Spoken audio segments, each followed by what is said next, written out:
The complete history of Boeing, the company that changed the sky. Before the world had airport lounges, boarding gates, overhead bins, seatbelt signs, and jet bridges, before families could cross oceans in a single night, before business travelers could wake up in one country and fall asleep in another, before the sound of a jet engine became ordinary. There was a lake in Seattle. There was wood. There was fabric. There was water. And there was one man looking at the sky, imagining that the future might not belong only to roads, railways, and ships. His name was William Edward Boeing. He was not an astronaut. He was not a famous pilot. He was not born into an aviation dynasty. He was a businessman from the timber industry, a man who understood materials, manufacturing, and ambition. But in the early 20th century, he became fascinated by a new invention that still seemed half miracle and half madness: the airplane. At that time, flight was young, fragile, dangerous, experimental.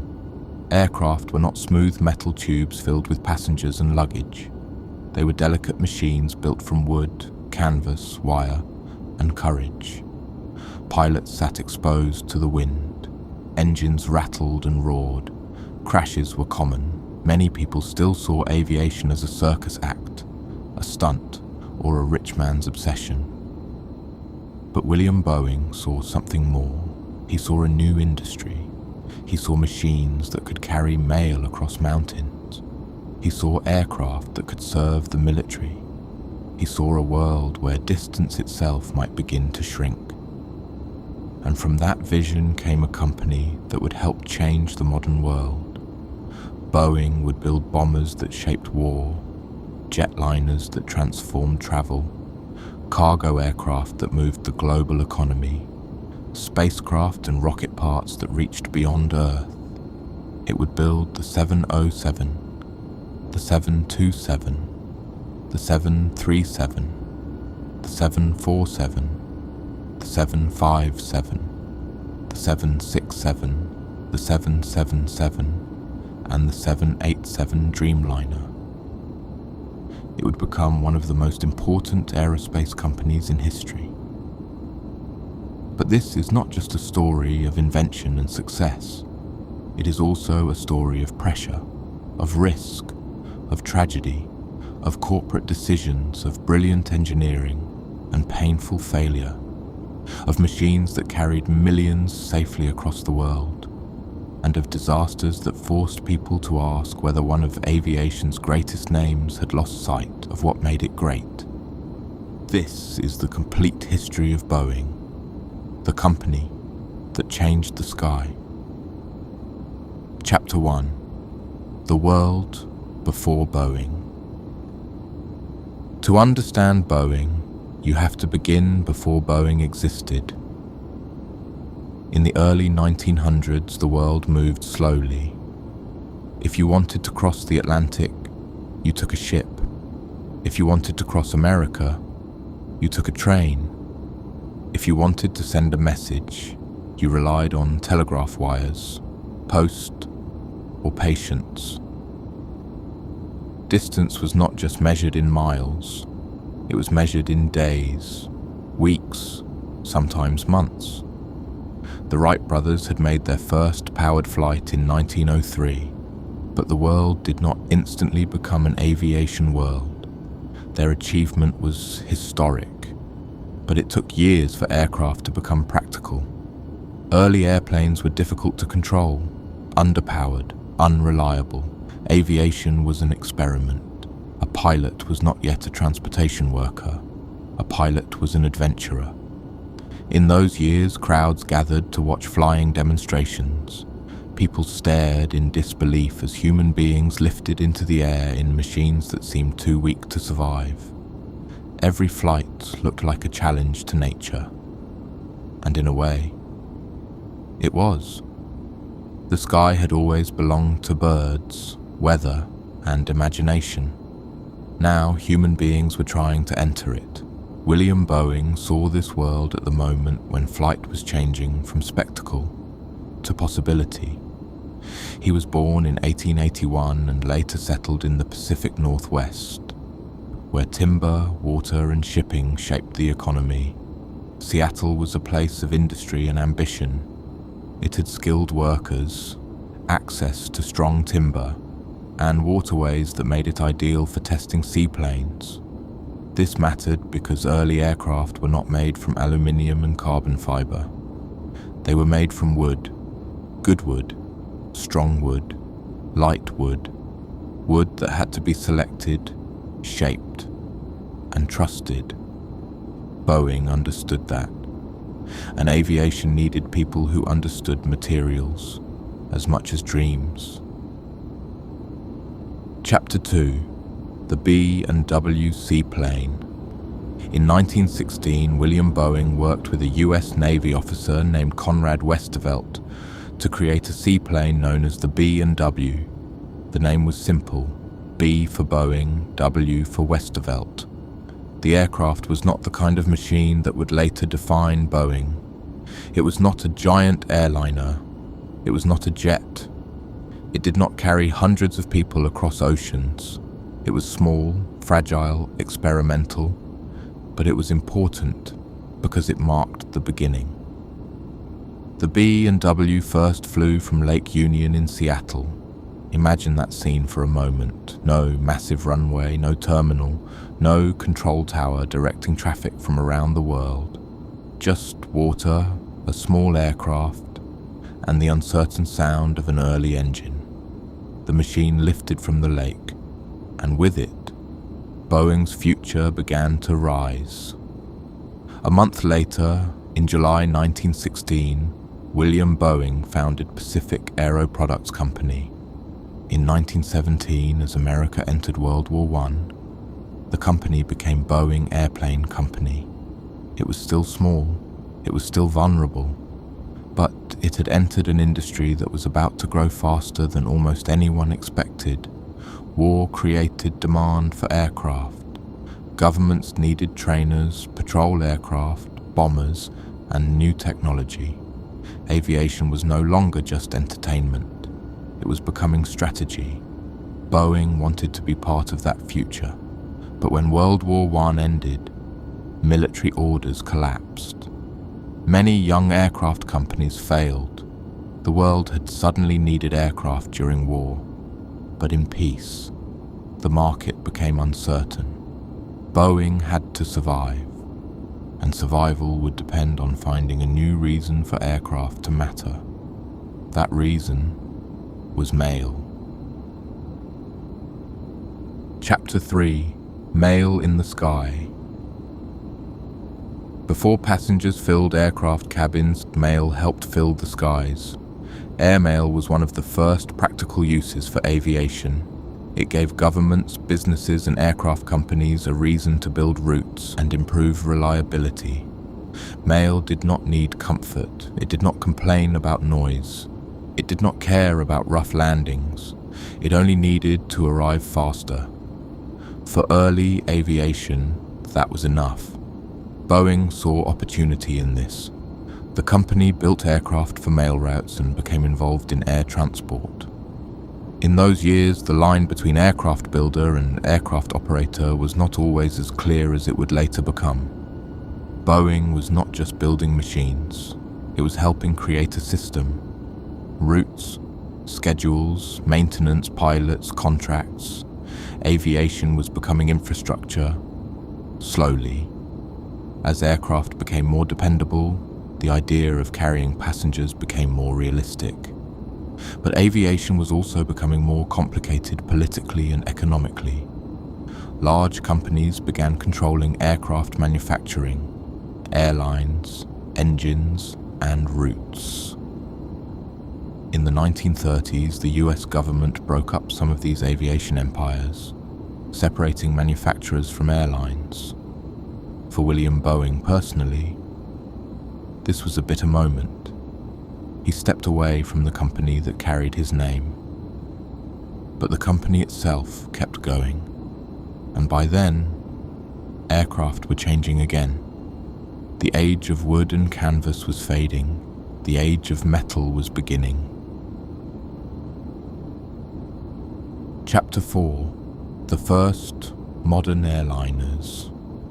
In the 1930s, aircraft began to look more like the machines we recognize today. Metal bodies, enclosed cabins, more powerful engines, retractable landing gear, streamlined shapes. Boeing developed the Model 247, an aircraft often remembered as one of the first modern airliners. It was fast for its time, all metal, advanced. In many ways, it pointed towards the future. But aviation history is full of surprises, because even when Boeing built something advanced, another company moved faster in the passenger market. Douglas Aircraft introduced the DC-2 and then the DC-3, one of the most important aircraft in aviation history. The DC-3 was reliable, practical, and profitable. It helped prove that passenger air travel could become a real business. For a while, Boeing was not the king of airliners. Douglas held that place. But Boeing's future would not be decided only by passenger aircraft. A new global war was approaching, and Boeing would become one of the companies that built the machines of that war. Chapter 5. The Flying Fortress. In the years before and during World War II, Boeing became closely associated with one of the most famous bombers ever built, the B-17 Flying Fortress. Even the name carried power, Flying Fortress. It sounded like something that could survive anything. Of course, no aircraft truly could. The crews who flew B-17 missions over Europe faced terrifying danger.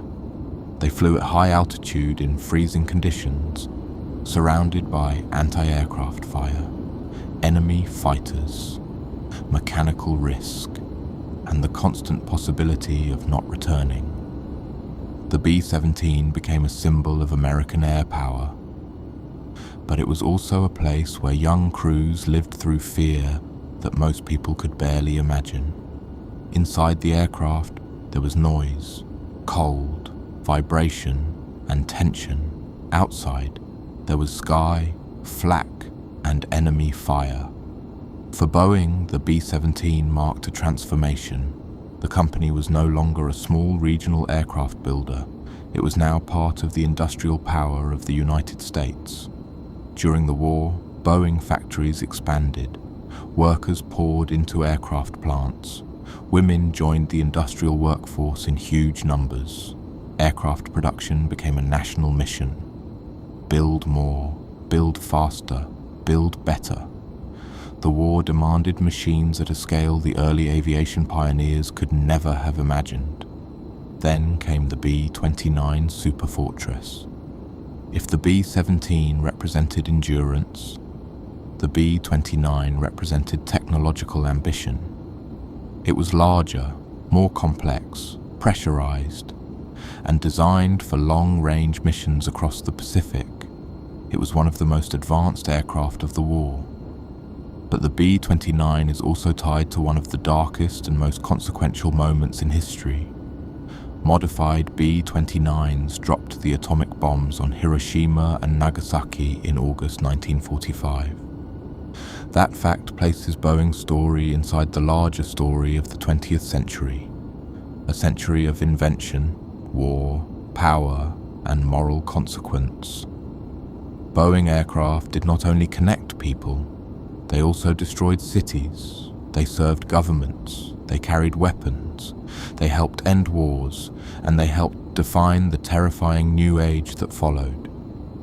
By the end of World War II, Boeing had become a major force in military aviation, but peace brought uncertainty again. The question returned: what does a company built for wartime production do when the war is over? Chapter 6. The Coming of the Jet Age. After World War II, Aviation stood at the edge of a new era. Piston engines had carried aircraft through the war and across continents, but the future belonged to jets. Jet engines promised speed, altitude, power, a different kind of flight. The British de Havilland Comet became the first jet airliner to enter service. But early accidents damaged public confidence. The jet age had arrived, but it had not yet fully convinced the world. Boeing saw an opening. The company took a huge gamble on a prototype known as the Boeing 367-80, better remembered as the Dash 80. This was one of the great moments in Boeing history. The Dash 80 was not simply another aircraft, it was a statement. Boeing was saying, the future is jet-powered, and we are willing to risk the company to prove it. The prototype first flew in 1954. It had swept wings, jet engines, and a shape that looked modern in a way earlier aircraft did not. It became the basis for the KC-135 military tanker and the Boeing 707 commercial jetliner. The 707 changed Boeing forever. Before the 707, Boeing was important. After the 707, Boeing became one of the defining names of the jet age. The 707 helped make long-distance jet travel real for the public. It crossed oceans faster than propeller aircraft. It gave airlines a glamorous new machine. It made the world feel smaller and more modern. In the late 1950s and early 1960s, jet travel had a special aura. It was stylish, expensive, futuristic. Passengers dressed for flights. Airports felt like gateways to the modern age. The aircraft itself became a symbol of progress. For Boeing, the 707 was not just an aircraft. It was proof. Proof that the company could lead commercial aviation. Proof that risk could become reward. Proof that the sky was changing again. Chapter 7. The Boeing 707. The jet that made Boeing famous. The Boeing 707 was not the first jet airliner in the world, but it became one of the aircraft that made the jet age feel real. When the 707 entered service, it gave airlines a machine that could cross long distances at speeds that changed expectations. Routes that once felt exhausting became faster, oceans became smaller, international travel became more glamorous, more modern, and eventually more common. For passengers, the 707 was part of a new dream. It belonged to the age of smart uniforms, polished airports, silver service, travel posters, and the idea that the future had arrived at the gate. For Boeing, it did something even more important. It moved the company out of the shadow of its rivals. During the propeller age, Douglas had been dominant in passenger aircraft. But the 707 changed the balance. Boeing became a leader in commercial jets. The company had shown that it could design not just military aircraft, not just bombers, not just experimental prototypes, but a passenger jet that airlines wanted and the public remembered. The 707 also established something else. The Boeing naming pattern that would become famous around the world. 707, 708, 709, 710, 711, 712, 713, 714. Those numbers became more than model names. They became symbols of an age. Chapter 8. The 727. The jet for the everyday route. After the 707. Boeing needed aircraft for different kinds of routes. Not every flight crossed an ocean. Not every airport could handle large, long-range jets. The world needed aircraft that could fly shorter and medium-range routes, serve smaller airports, and operate reliably day after day. That was where the 727 came in. The Boeing 727 had 3 engines, a T-tail, and a distinctive look. It became a workhorse for airlines, especially on domestic and regional routes. It could operate from shorter runways and helped bring jet service to more cities. The 727 mattered because it showed that the jet age was not only about glamorous international travel. It was about everyday travel too. Aviation was spreading, the sky was becoming a network, and Boeing was building the machines that filled it. The 727 carried business travelers, families, holiday makers, mail, cargo, and millions of ordinary passengers who may never have known the aircraft's name. But they knew the experience, the roar of engines at the back, the climb into cloud, the feeling that flying was no longer rare. It was becoming normal, and Boeing's next short-haul aircraft would become even more important. Chapter 9. The 737. The little jet that became a giant. When the Boeing 737 first appeared, it did not look like the future best-selling jetliner family. It was smaller, shorter, designed for short routes. It sat low to the ground, making it easier for airlines to service at smaller airports. It was practical rather than glamorous. But practicality can be powerful. The 737 became one of the most important aircraft families ever built because it could evolve. Boeing stretched it, updated it, re-engined it, redesigned parts of it, changed the cockpit, increased the range, adapted it to the needs of airline after airline. Over time, the 737 became everywhere. It flew holidaymakers to Spain, business travelers across America, families across Europe, passengers across Asia, Africa, South America, and the Middle East. For millions of people, a Boeing 737 was not a famous aircraft. It was simply the plane, the aircraft waiting at the gate, the one you boarded in the rain, the one that lifted off before sunrise, the one that brought you home. And that is part of Boeing's legacy. The company did not only build extraordinary machines, it made extraordinary machines ordinary. But there was another side to the 737's long life. Because an aircraft family that begins in one era and continues into another must constantly adapt. Every update carries engineering choices. Every change must fit within the limits of the original design. For decades, Boeing made that work. The 737 grew from its early versions into the classic series, then the next generation, then the MAX. Each version responded to what airlines wanted: better efficiency, better range, better economics, and lower training costs. But eventually, the pressure to keep updating the 737 would become part of Boeing's greatest modern crisis. Chapter 10. The 747, the Queen of the Skies. In the 1960s, Boeing made one of the boldest bets in aviation history. The world wanted more air travel. Airports were getting busier. Airlines wanted larger aircraft that could carry more passengers over long distances. Pan Am, one of the most powerful airlines of the era, pushed for a giant aircraft. Boeing answered with the 747. The aircraft was enormous. The development project was enormous. The financial risk was enormous.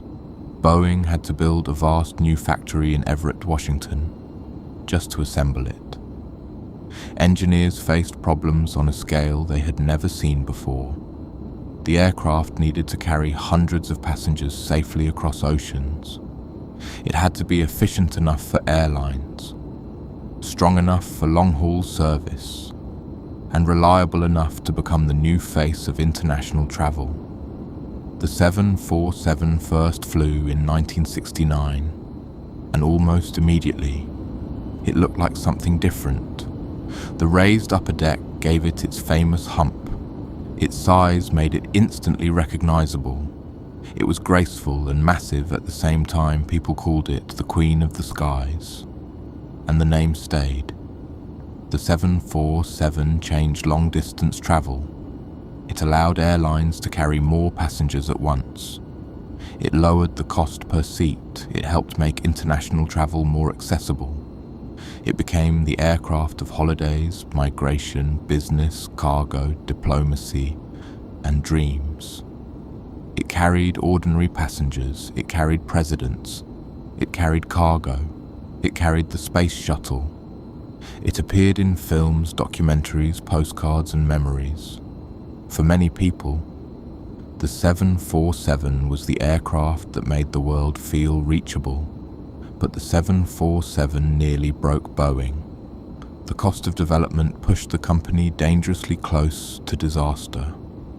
If the aircraft had failed commercially, Boeing's future could have been very different. Instead, the gamble worked. The 747 became one of the greatest aircraft ever built. But aviation kept changing. Eventually, twin-engine aircraft became more efficient. Airlines moved away from four-engine giants.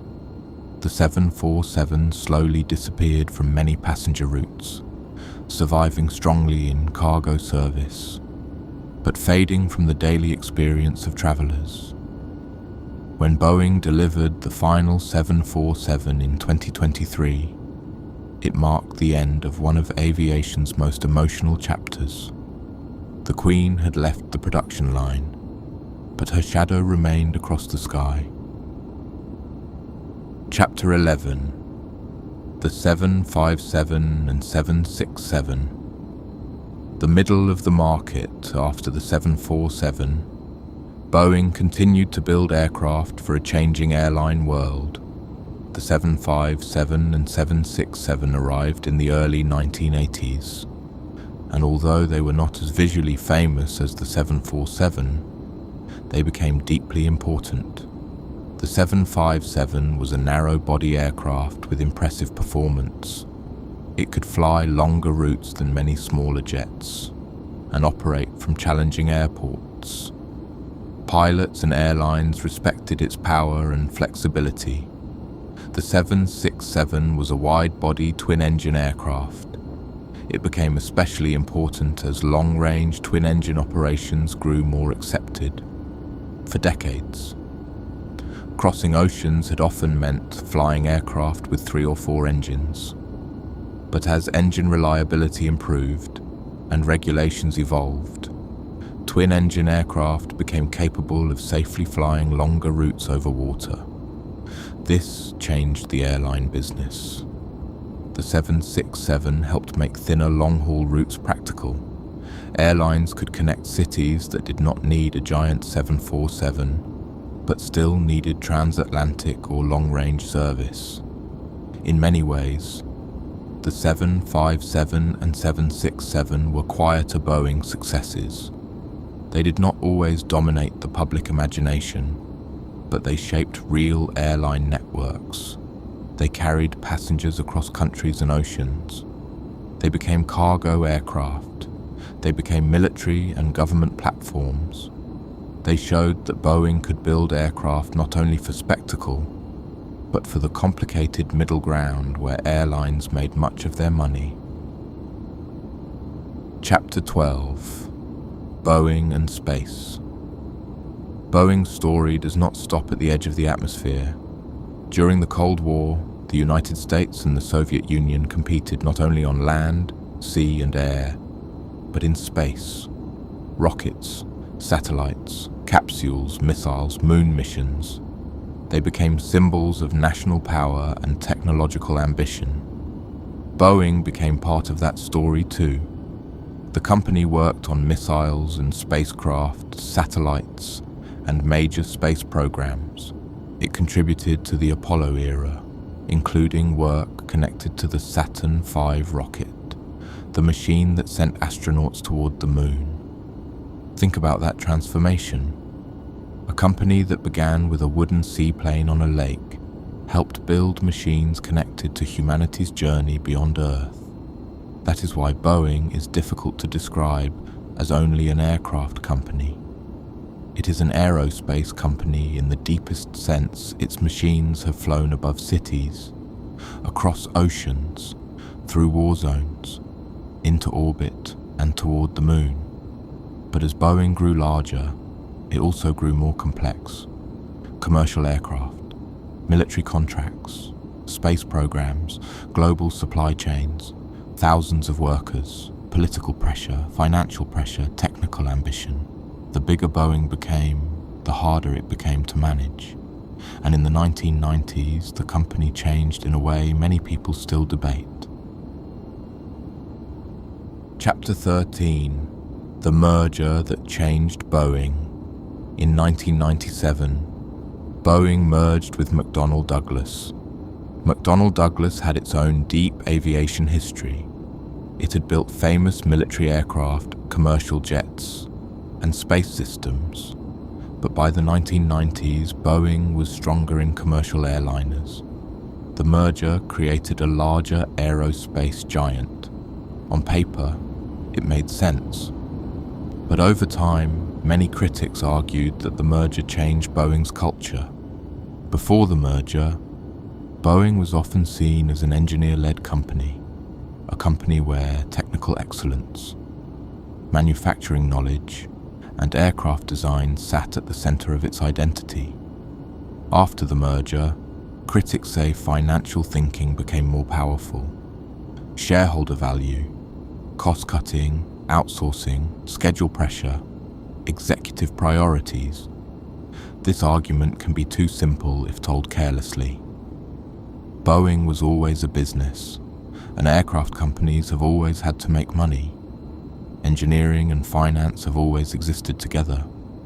But the cultural question matters, because it became part of how people later understood Boeing's crises.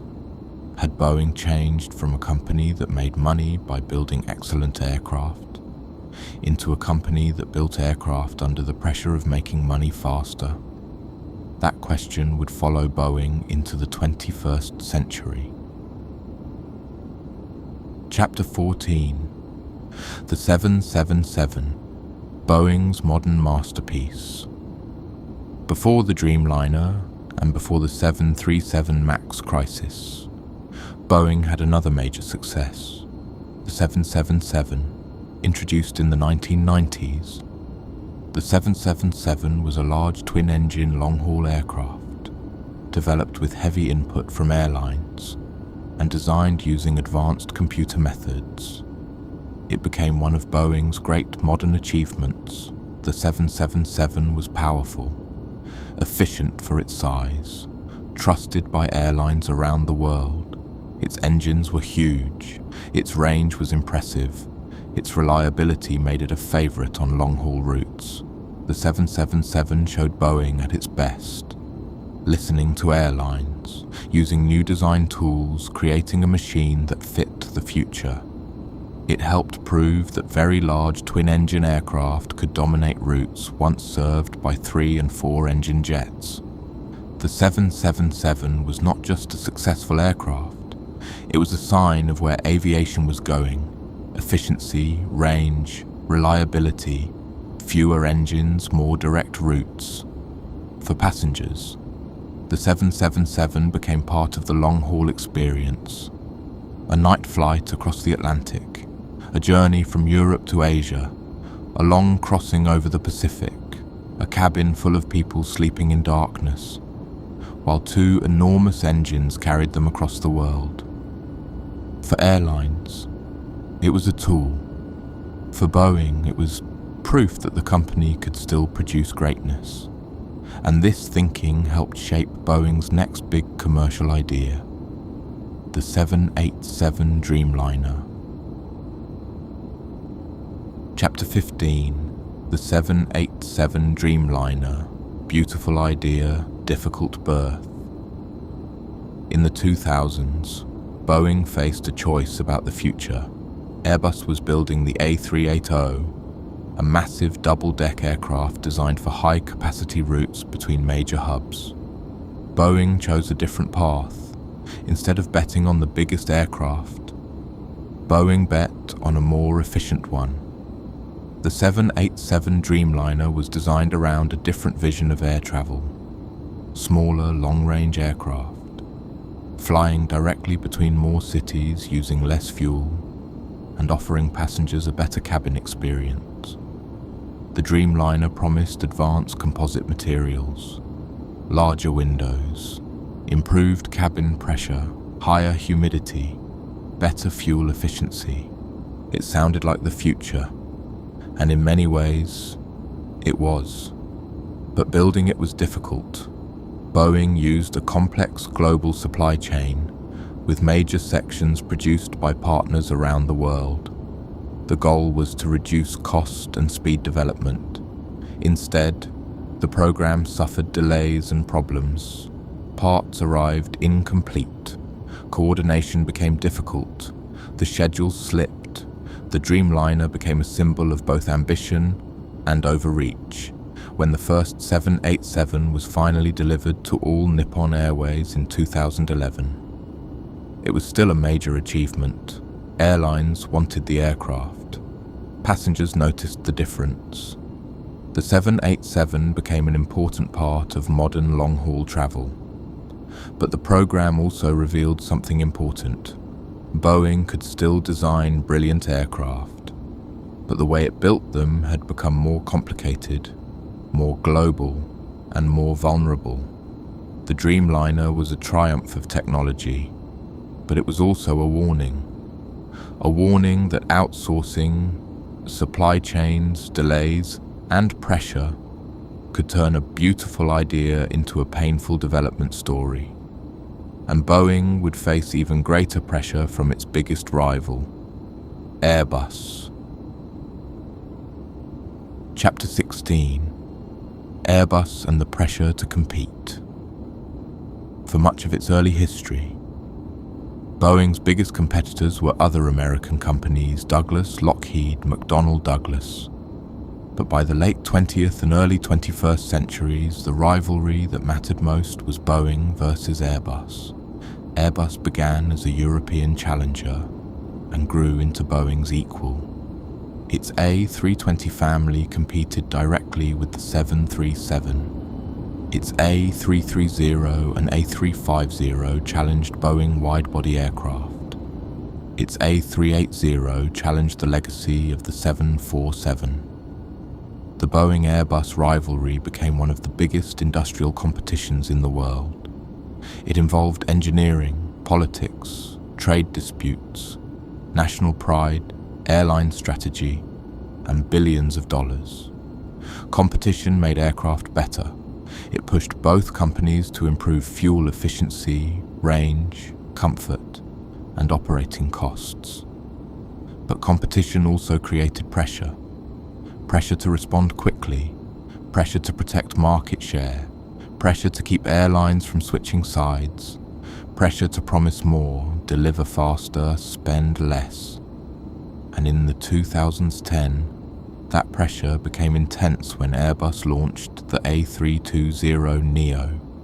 The A320neo offered new engines and better fuel efficiency. Airlines liked it. Boeing needed an answer, and that answer was the 737 MAX.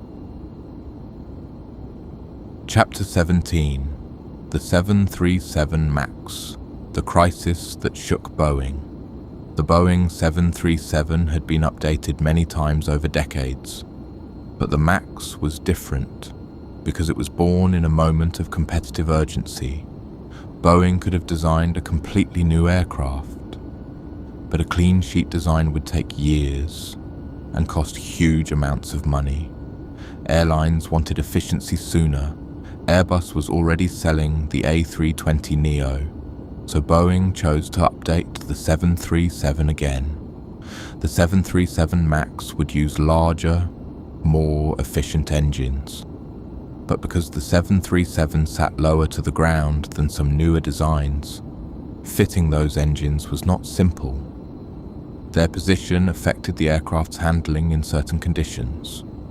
Boeing introduced a software system called MCAS, the Maneuvering Characteristics Augmentation System. MCAS was designed to adjust the aircraft's nose-down trim in specific situations. Most passengers had never heard of it. Many pilots had limited knowledge of it at first. But after 2 crashes, the whole world knew the name.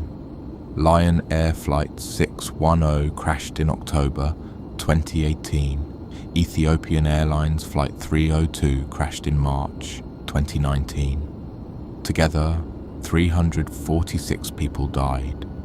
The 737 MAX was grounded around the world. For Boeing, this was one of the darkest periods in its history. Investigations raised painful questions about design, certification, pilot training, internal communication, and the relationship between Boeing and regulators. Families of the victims demanded justice. Pilots demanded transparency. Airlines demanded answers. Passengers lost confidence. The issue was not only that an aircraft had crashed. Aviation has always learned from tragedy. The deeper issue was trust. Had Boeing told pilots enough? Had regulators been too close to the company? Had schedule and competition influenced safety decisions? Had Boeing's culture changed in ways that made this possible? The MAX eventually returned to service after changes and reviews. But Boeing's reputation had been deeply damaged. For a company built on confidence, that damage was enormous. Because when people board an aircraft, they do not usually think about certification, flight control software, sensor inputs, training manuals, or corporate culture. They simply trust. The MAX crisis showed what happens when that trust breaks. And then, just as Boeing was trying to recover, another crisis hit.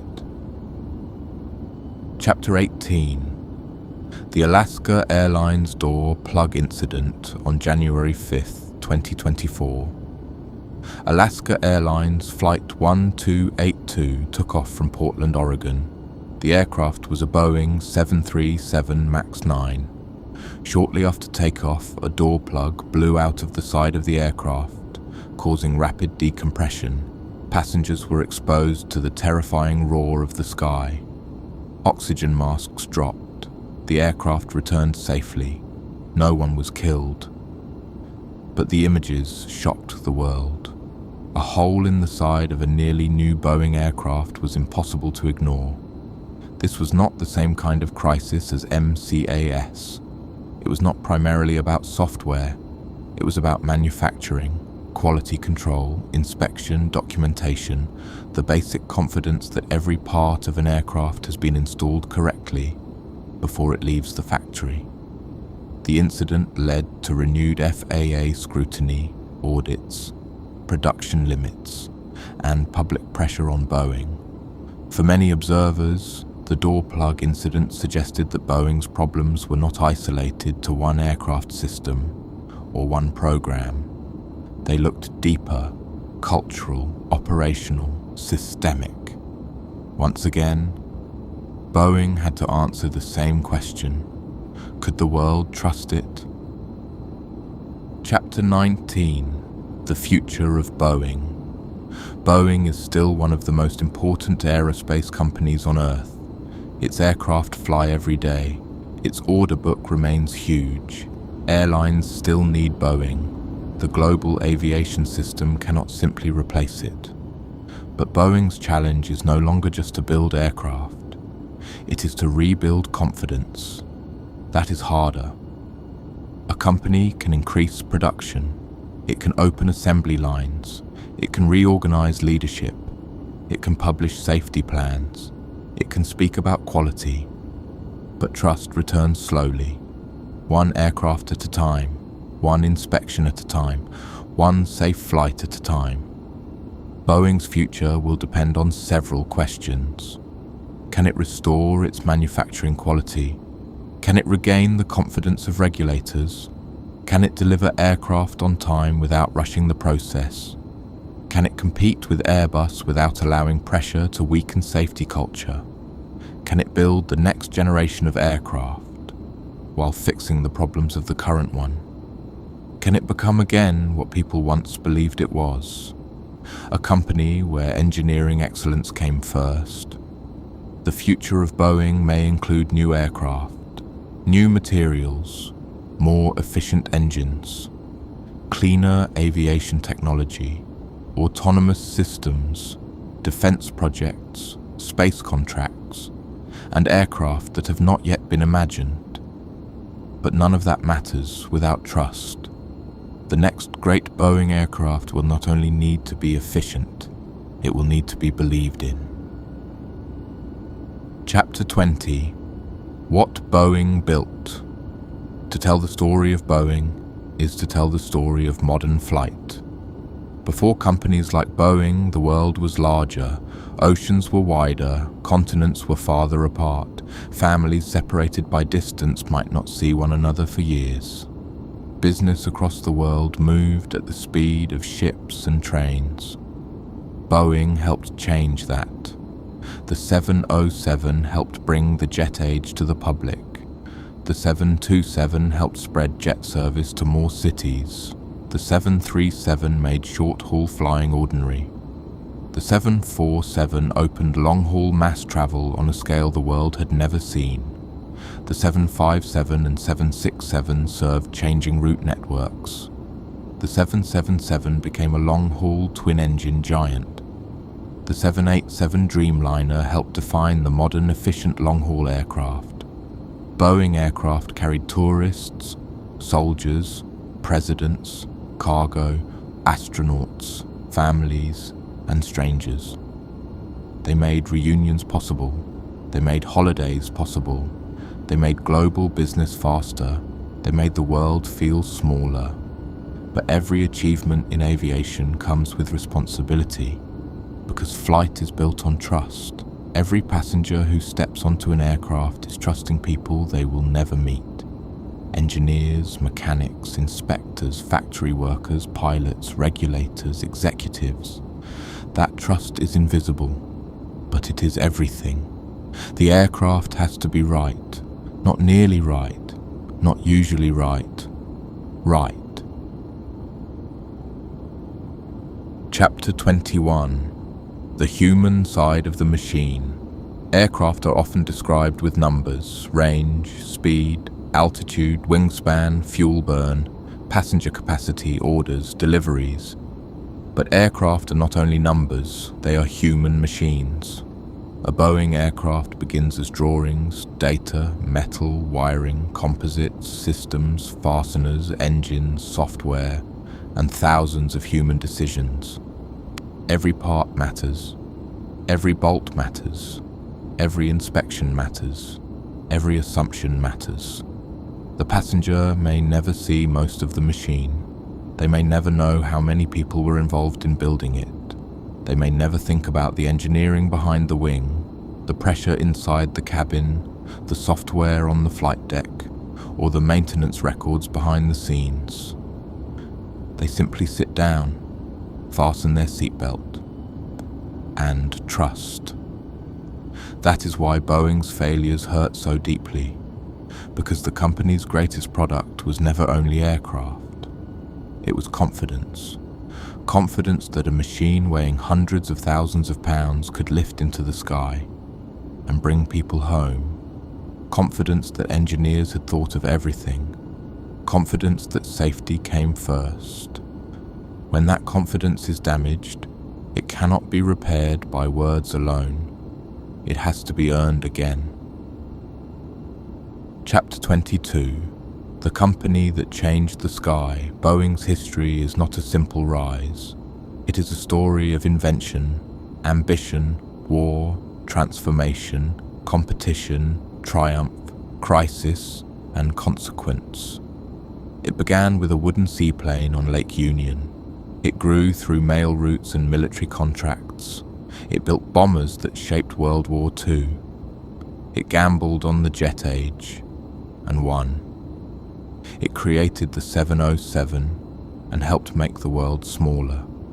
It built the 747, the queen of the skies, and changed long-haul travel forever. It helped build machines connected to the journey beyond Earth.